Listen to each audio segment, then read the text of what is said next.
I, 35-year-old male, and my girlfriend Sarah, 35-year-old female, have been together for 4 years. She has a son, Nathan, 9 years old, with her ex Mark, 36 years old. Sarah has full custody of Nathan, and her ex has scheduled visitations one weekend every month.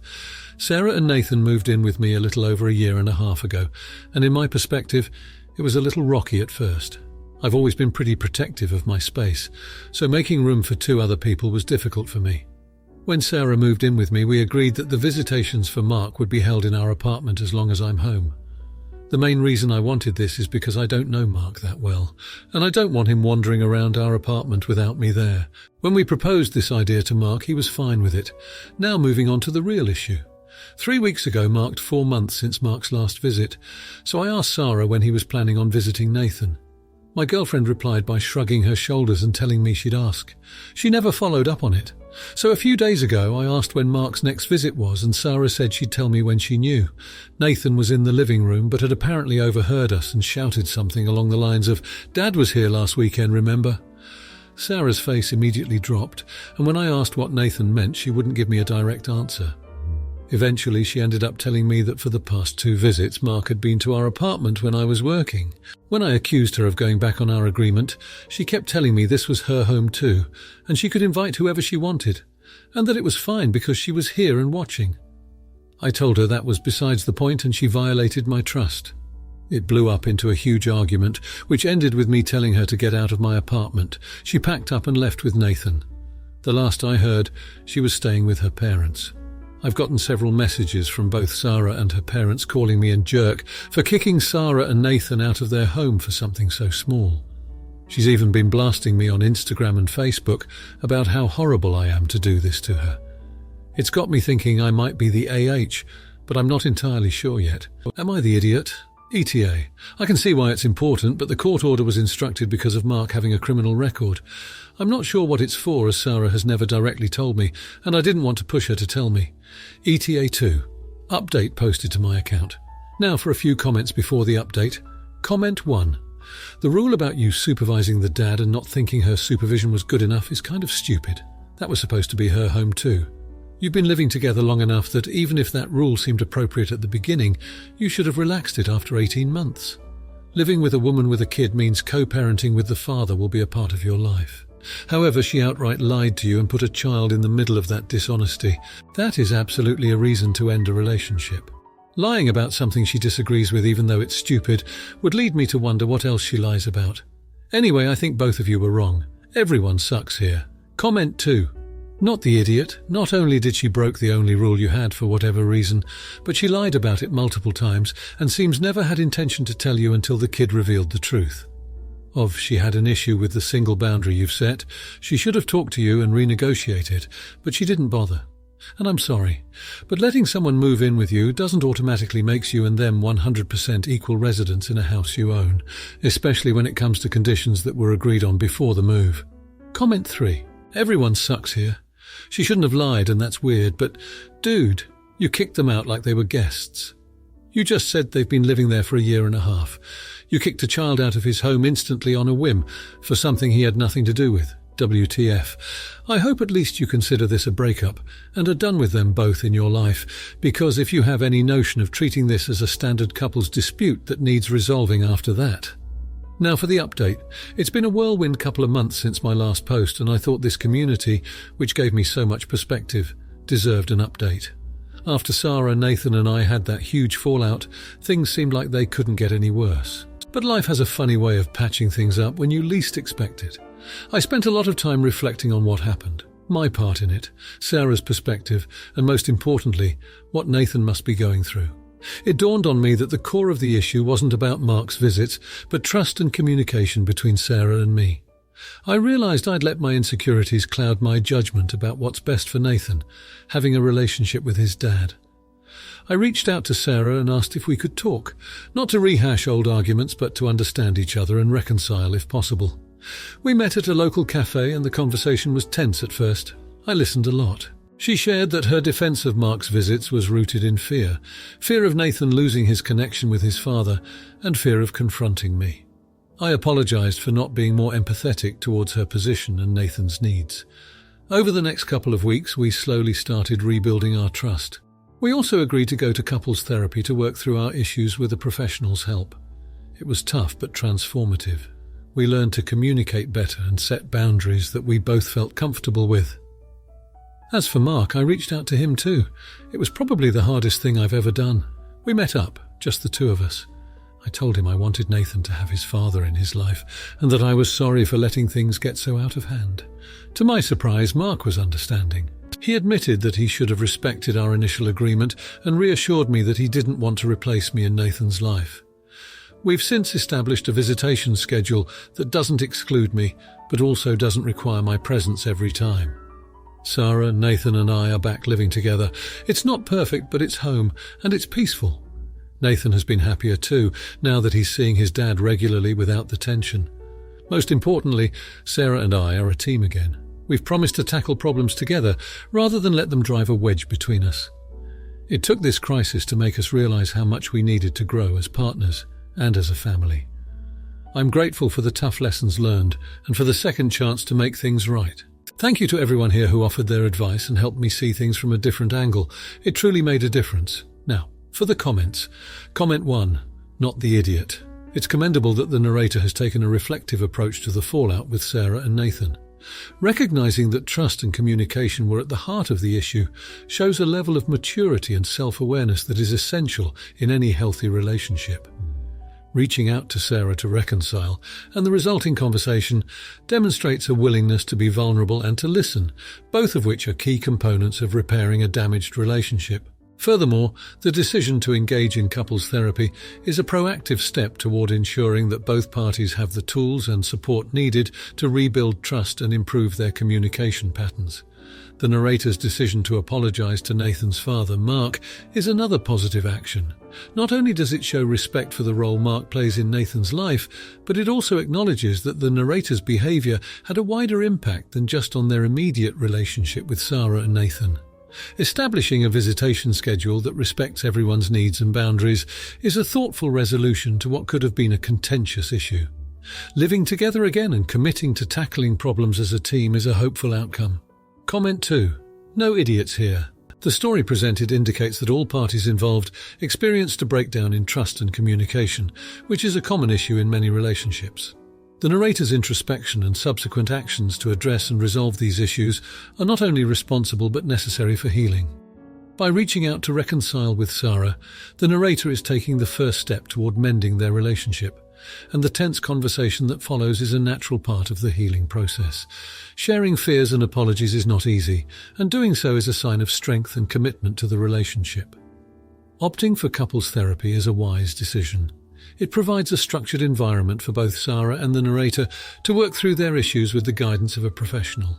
This choice signifies a long-term investment in the health of the relationship and a recognition that sometimes outside help is required to navigate complex emotional landscapes. Comment 3. Everyone sucks here. While it's clear that the narrator has made efforts to address the issues that led to the fallout with Sarah and Nathan, it's also important to acknowledge that the breakdown in trust and communication was likely a two-way street. The fact that both parties had to share fears and apologize suggests that there were missteps on both sides. However, the narrator's initiative to reach out and begin the process of reconciliation is a step in the right direction. It's critical in any relationship to be able to own up to one's faults and work towards resolution. Couples therapy is a valuable tool in navigating the complexities of relationship dynamics. The decision to attend therapy together shows a commitment to understanding one another and developing healthier communication habits. This move indicates that the narrator and Sarah are ready to put in the work necessary to ensure their relationship's longevity. The narrator's outreach to Mark is also a commendable effort to mend fences and shows a recognition of the wider implications of their actions. By establishing a visitation schedule, the narrator is prioritizing Nathan's needs and the importance of his relationship with his father. Now, for the next story. I'm a single mum to Emmy, who is 6 years old. Emmy is my only child. She's been sick since she was 2, and if I'm going to be honest, she likely won't make it to 10. Her dad left us when she got sick. Emmy spends 1 week in the hospital and then a week at home. Because of this, the last time I was able to send her to school was 2 years ago, when we were able to do preschool for 3 hours a day, 2 days a week, and they still wore masks. Now the only time she's around other kids is when she's in the hospital. Emmy hates sharing her toys, so I try not to make her do it. Usually when we see her cousins, I'll buy something like a big pack of chalk and a gallon of bubbles, and I'll tell her it's for everybody, but that's the only time she'll share. My sister and her 2 daughters, aged 5 and 7, are living with us temporarily. It's been difficult for everyone. At first I switched rooms with Emmy, and we put all 3 girls in the master bedroom, but Emmy hated sharing rooms and said the girls were always touching her stuff. So we switched back and I put the girls in the spare room with their mum. My sister was complaining that the room was too crowded, so she's staying on a cot in my office, but apparently that's also uncomfortable, so she wants the girls to share again. My sister does not pay any rent. Her husband sends $500 a month to help pay for their groceries, and she helps with Emmy while I'm working. My job is pretty flexible, so I'm able to watch her while I work. They've also been complaining that I take Emmy on day weekend trips without them. Emmy just spent the week in the hospital, and we came home on Saturday. My niece's beds were moved into Emmy's room, and her toys were everywhere. I confronted my sister, and she said Emmy isn't using her room or her toys half the time, and that little girls should be sharing with each other. I told her that Emmy has already made it clear that she does not want to share her room or her toys, and that her room needs to be the way we left it by the end of the day. She says I'm being unfair, so I snapped at her that I will be prioritising my kid over her ungrateful self and her kids, and that if she can't get over my kid not sharing, she needs to find somewhere else to live. They did fix Emmy's room, but they haven't been talking to us. At this point, I'm thinking about kicking them out anyway. Am I the idiot for telling her she needs to get over my kid not sharing or move out? Now for a few comments before the update. Comment 1. It sounds like your sister is in a fragile place right now. I suspect whatever is going on with the stepson is serious and probably will have some sort of legal ramifications. That said, you and your daughter are in a very fragile place as well, and you did your sister and her daughters a huge favour letting them move in with you. Honestly, if I can home and found the girls' beds in Emmy's room and her stuff strewn about, I'd have gone to the kitchen, gotten 3 trash bags and the kitchen time, and told them they had 30 minutes to get all of the stuff into the bags and get out of my house. You're a much better person than me to have given them another chance. You need to give your sister 2 choices. Sleep in their assigned rooms and leave Emmy's stuff alone, or pack their stuff and get out. Be clear there's no third choice, and there won't be another second chance if the intrusion or her badgering you happens again.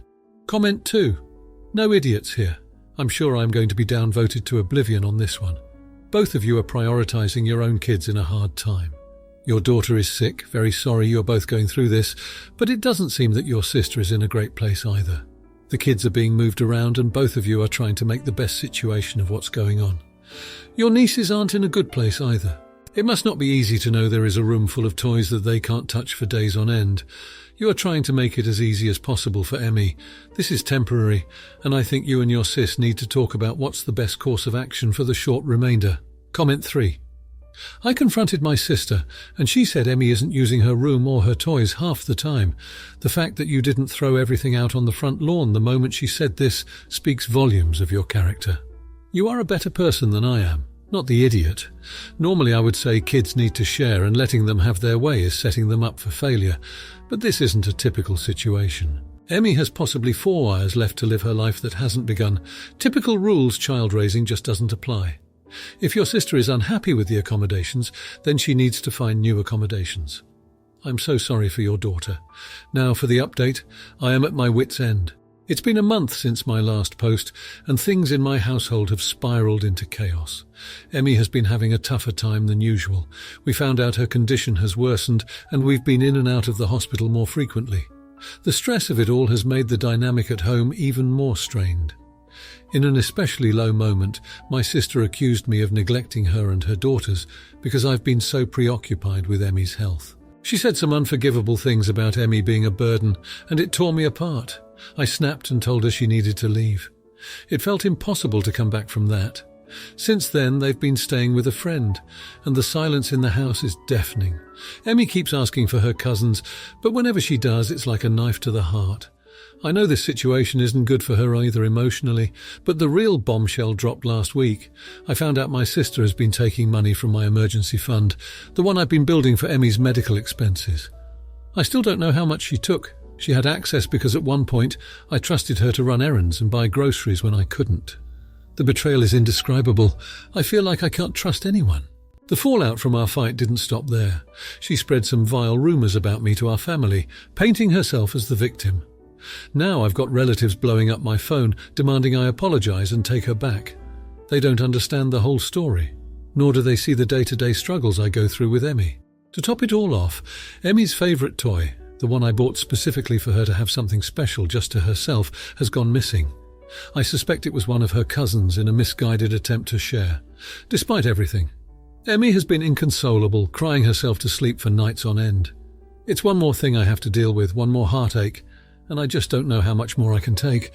The sense of betrayal, frustration and loneliness I feel is overwhelming. I'm trying to hold it together for Emmy's sake, but it's getting harder every day. I need to find a way forward for both of us. But right now, it feels like we're trapped in a never-ending nightmare. Now for the comments. Comment 1. Not the idiot. You are in an incredibly difficult position, and your primary focus absolutely has to be on the health and well-being of your child. Your sister's actions are not only unsupportive, but also incredibly harmful, both emotionally and financially. Taking money from an emergency fund meant for medical expenses is a severe breach of trust and could be considered theft, depending on the circumstances. It's understandable that you told her to leave under these circumstances. Moreover, spreading rumours and causing discord within the family during such a crisis is an additional layer of betrayal that you should not have to deal with. Your responsibility is to your child, and your sister needs to understand that her actions are making a tough situation even worse. It's important that you protect your mental health and financial resources during this time, and that may mean maintaining distance from those who are causing harm, even if they are family. Comment 2. Not the idiot. The stress of dealing with a sick child is immense, and the support of family should be a given, not a source of additional stress. Your sister's accusation of neglecting her and her children is not fair, given the circumstances. Everyone's capacity for support has limits, and when a child's life is at stake, it's natural and necessary for that to take precedence. Expecting you to maintain the same level of involvement in her life as before your child's illness is unreasonable.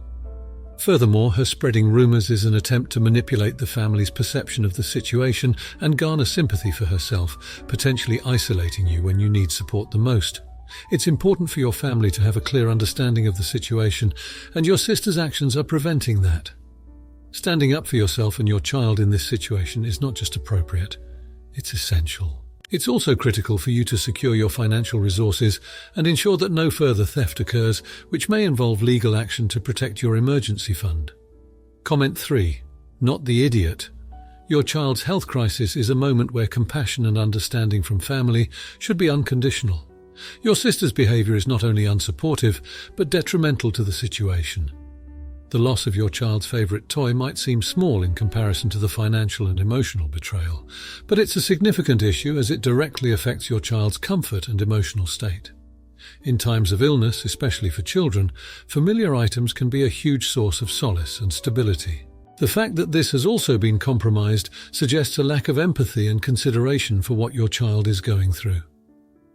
At this point, your priority is and should be the physical and emotional well-being of your child, and any actions that detract from that goal are not justifiable. It's important to establish boundaries with your sister and any family members who are not contributing positively to your situation. While family conflict is challenging, it's sometimes necessary to step back from toxic relationships to focus on the immediate needs of your child and yourself. If you liked this video, you'll probably like these too. Also, while you're here, please consider subscribing. It's your support that keeps this channel alive and allows me to make better and longer videos. Have a great day.